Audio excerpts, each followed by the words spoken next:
कि लोगों का कल्याण करते हैं। संस्कृत में संत को सत शब्द से लिया गया है। संतः बहुवचन शब्द है और विसर्ग हट जाने से संत कहलाता है। तो शास्त्रकार कहते हैं कि संत दूसरों का कल्याण करते हैं और कल्याण करने के संसार में उनका प्रादुर्भाव हुआ है। संत कौन बनते? जिन्होंने जीते जी सारे आवरणों को पार कर गया हो, अपने को शब्दातीत पद में अवस्थित कर लिया हो,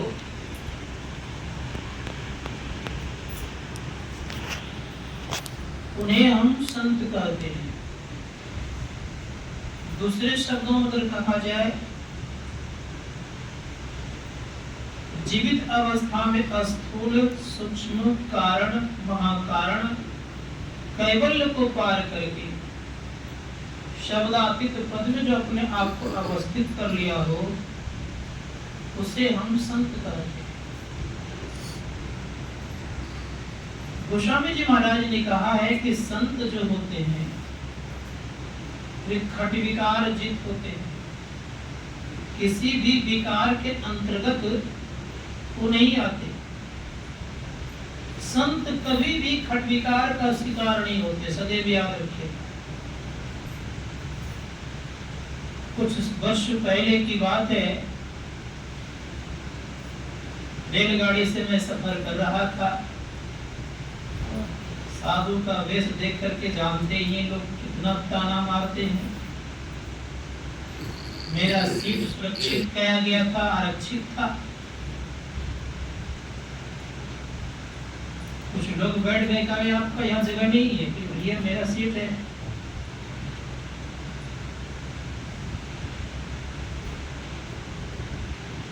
आपका सीट जो है ना वो बाहर में है। बड़ा विचित्र बात बोल रहे हैं आप लोग। जब भी सेकंड एसी का टिकट था तब भी लोग बैठने नहीं दे रहा था।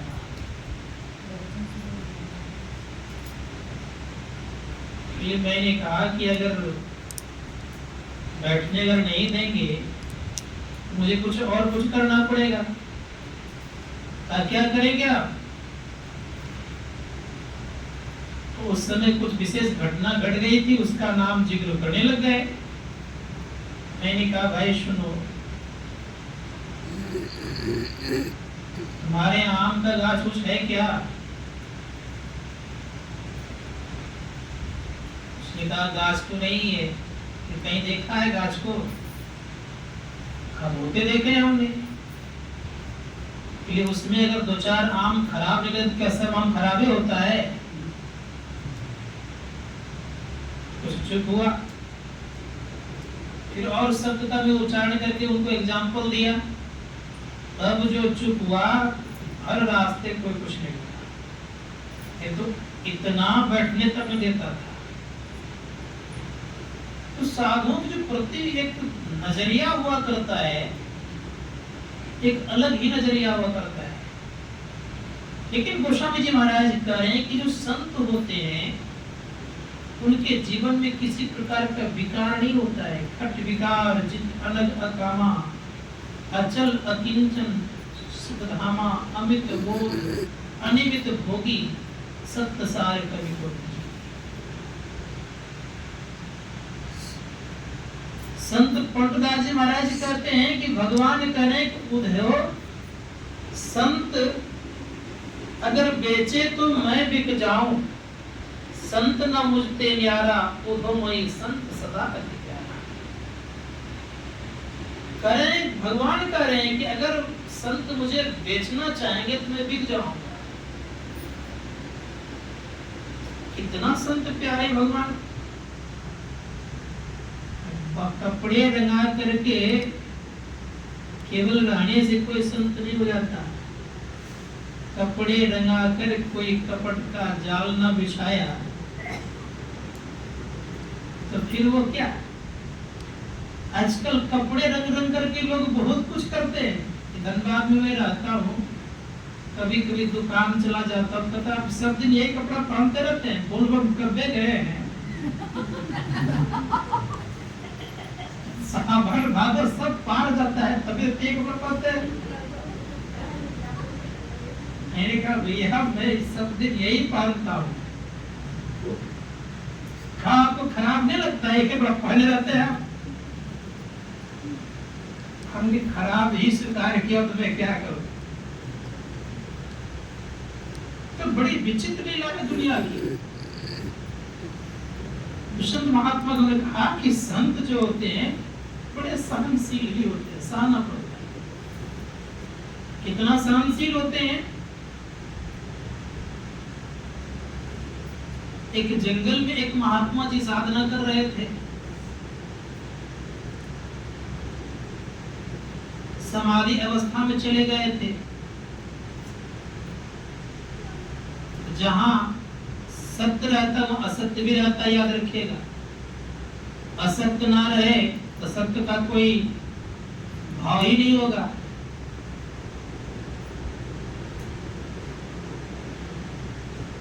जहां साधु है वहां असाधु भी है।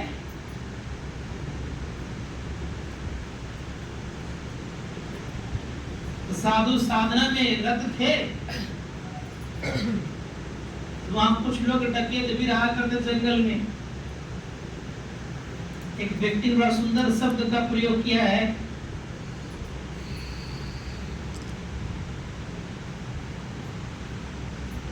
एक साधु को एक डकैतों ने पकड़ा। कहा देखो भाई तुम्हारा जहां रहना वहां मेरा ही रहना, क्यों पकड़ रहे हो? जहां तुम जंगल में रहते हो वहां मैं भी रहता हूँ, दोनों एक ही प्रजाति के लोग हो, क्यों ऐसा करते हो? तुम भी रात में डाका डालते हो, मैं भी रात में कुछ न कुछ करता हूँ।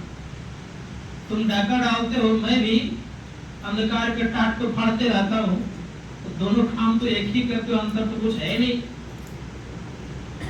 तो दोनों का एक ही काम लगभग है। वो रात में डाका डालता है और साधु क्या करता है?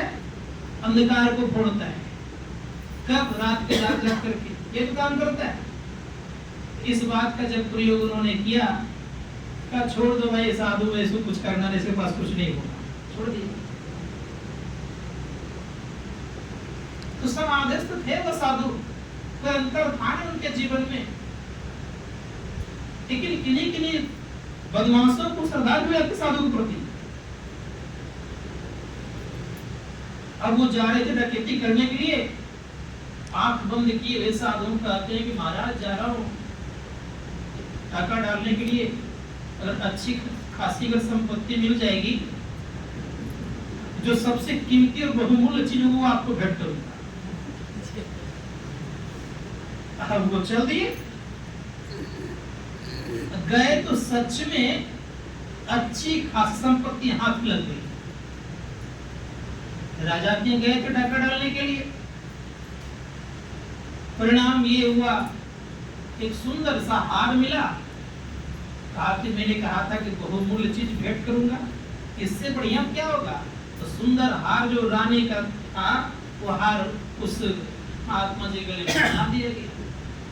महात्मा जी बेचारे ध्यानस्थ, उनको क्या हार क्या क्या।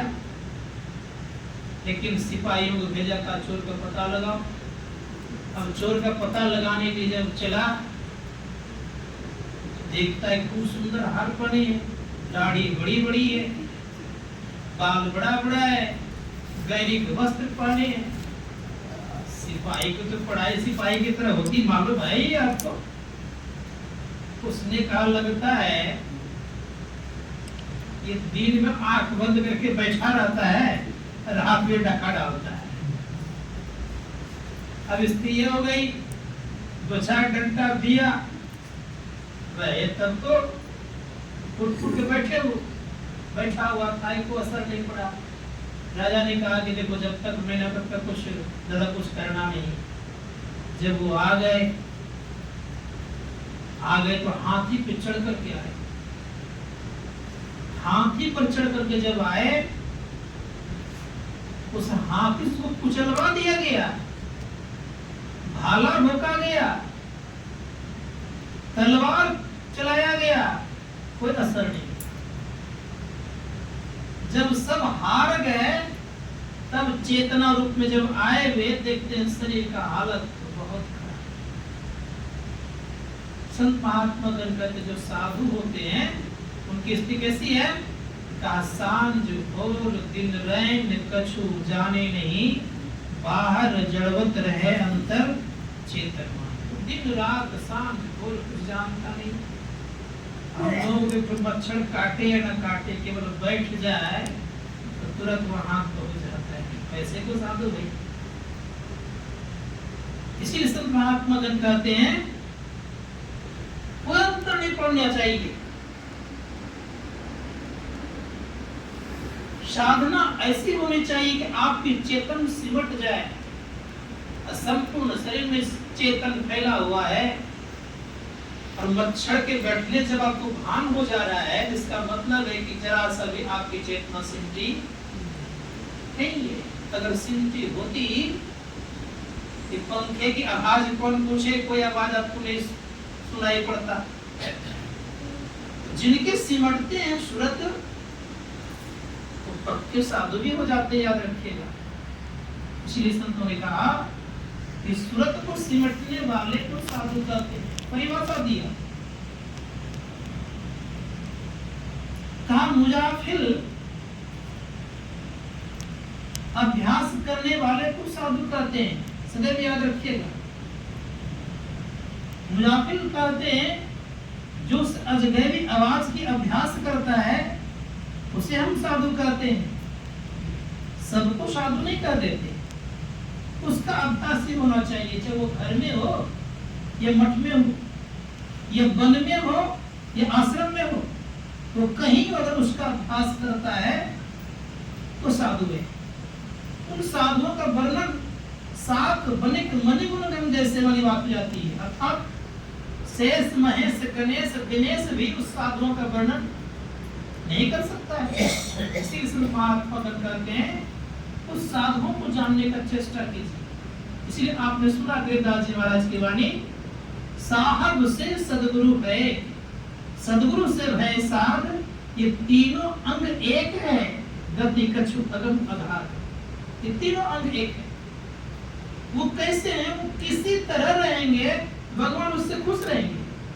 भगवान पर चढ़ जाए वो तब भी खुश रहेंगे, भगवान के ऊपर वो लघु शंका कर तब भी भगवान खुश रहेंगे। तो किसी भी परिस्थिति में रहेंगे भगवान उससे खुश रहेंगे। जैसे किसी भी तरह का आपका छोटा सा बालक रहेगा, दादा पोता खुश रहेगा, इसमें कोई संदेह ही नहीं है। उसी प्रकार से किसी तरह का वो कारनामा करेंगे वो संत, भगवान खुश रहेंगे।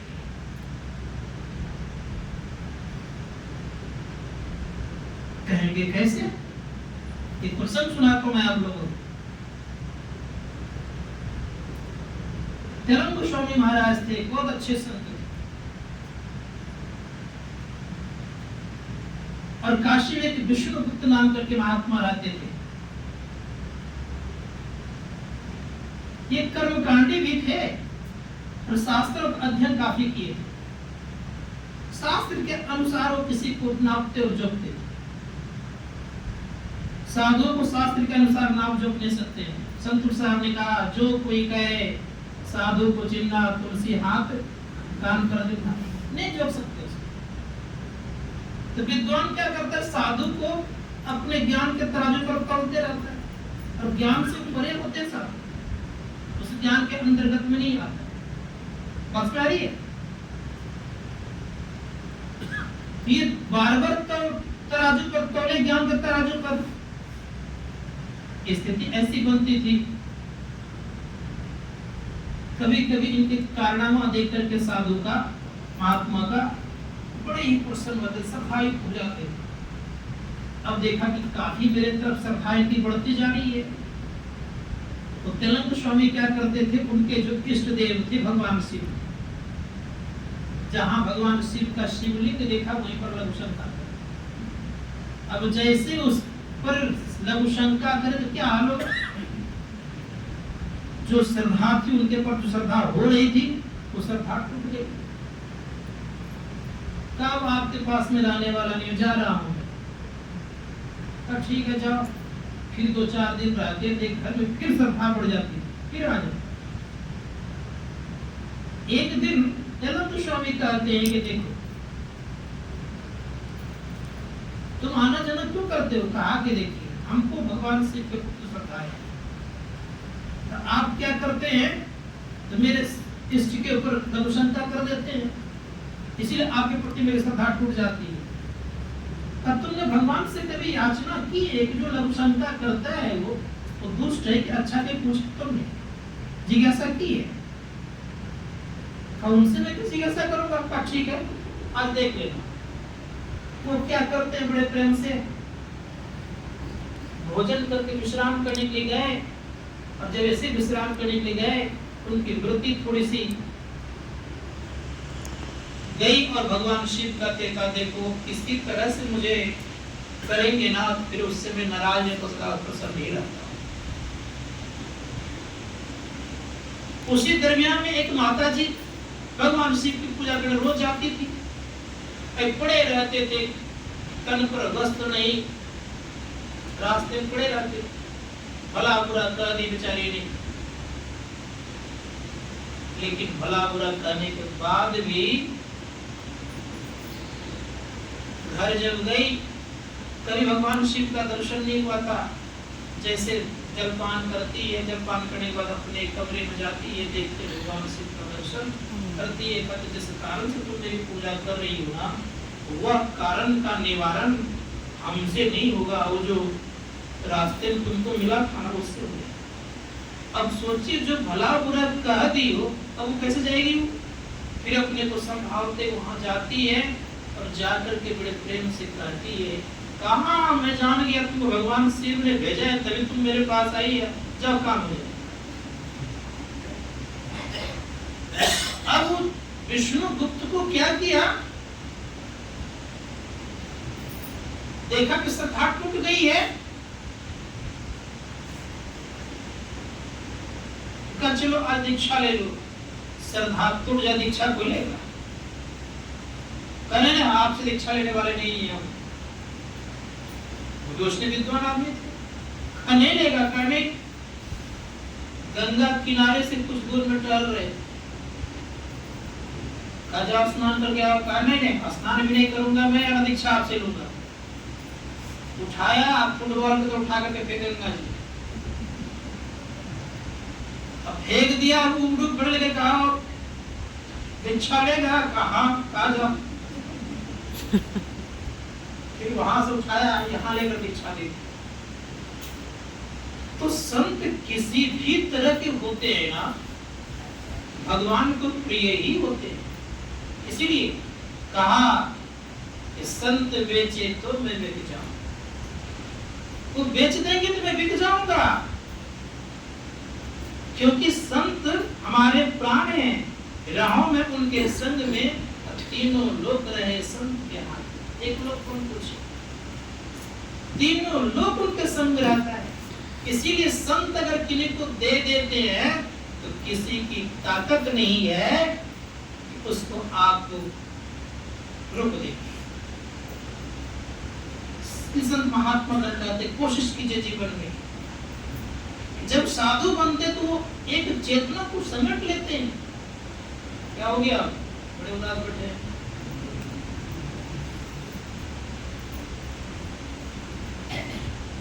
चेतना समेट लेते हैं, सिमटाव चेतना की हो जाए तो सब कुछ सुनने और देखने लग जाएंगे। चेतना की सिमटाव नहीं हो जाए तो देखना सुनना बड़ा मुश्किल है। उसी सिमटाव के लिए हम लोग अभ्यास करते हैं दृष्टि योग का, सिमट जाए चेतना। 10 इंद्रियों के घाटों जब ऊपर उठती है सूरत, ये शिथिल पड़ जाता 10 इंद्रियां। लेकिन अब थोड़ा और आगे बढ़ना है, मन को कंट्रोल करना है, बुद्धि को कंट्रोल करना है, चित्त को कंट्रोल करना है, अहंकार कंट्रोल करना है। तो वो कैसे होगा? उसके लिए शब्द अभ्यास है। श्री संत महात्मा जन कहते हैं कि शब्द अभ्यास करते करते, क्या है शब्द अभ्यास भाई? ऋषियों ने कहा शब्द अभ्यास किए बिना कोई व्यक्ति मन को कंट्रोल नहीं कर सकता, चाहे उनको भगवान का दर्शन बार बार आते क्यों न दे दे, कुछ भी वो कर ले संसार का काम, जब तक उस शब्द अभ्यास नहीं करेगा तो मन मुस्तैद नहीं हो सकता, मस्त नहीं हो सकता है। इसीलिए मन को अगर संभालना हो तो शब्द अभ्यास करना पड़ेगा। तो दृष्टि योग क्रिया जो है ये क्या करता है कि इंद्रियों के घाटों से चेतन को छुटाता है, अलग करता है। और जब इंद्रियों घाटों से हटता है, एक जगह बल लगाते हैं, ध्यान दीजिएगा थोड़ा सा, एक जगह जब बल लगता है तो स्वाभाविक सी बात है कि फिजिक्स का यहाँ लॉ फिक्स कर जाता है, फिट कर जाता है। कैसे? तो शास्त्र कार्य करते हैं, हमारे बगल प्रोफेसर है ही मैथमेटिक्स के टीचर, पूछिए कि जब एक जगह पूरे संपूर्ण शरीर का बल किसी बोल्डर पे पत्थर पर लगाते हैं तो क्या होता है? सक जाता है। उसी प्रकार से संपूर्ण दृष्टि अर्थात संपूर्ण चेतन की स्थिति जब उस अंधकार पर पड़ता है तो पड़ते वो फट जाता है और परिणाम ये होता है वह व्यक्ति अपने को प्रकाश में पाता है। ये स्थिति होती है। तो किसने किया? आपने समेटा क्या? चेतन को, और समेट के आपने क्या किया? फोकस किया, और फोकस करते हुए अंधकार फटा और प्रकाश में आप गए। तो जैसे प्रकाश में गए तो स्वाभाविक सी बात है, कोई चीज का कोई आविष्कार कर लेता तो कितनी खुशियां होती। सब दिन कहाँ हम थे? अंधकार में। अब एकाएक क्या मिल गया? स्वयं का प्रकाश मिल गया, और स्वयं का प्रकाश मिल गया तो स्वतः खुशी तो होगी। इसीलिए संत महात्मा कहते हैं इसी का नाम है भजन।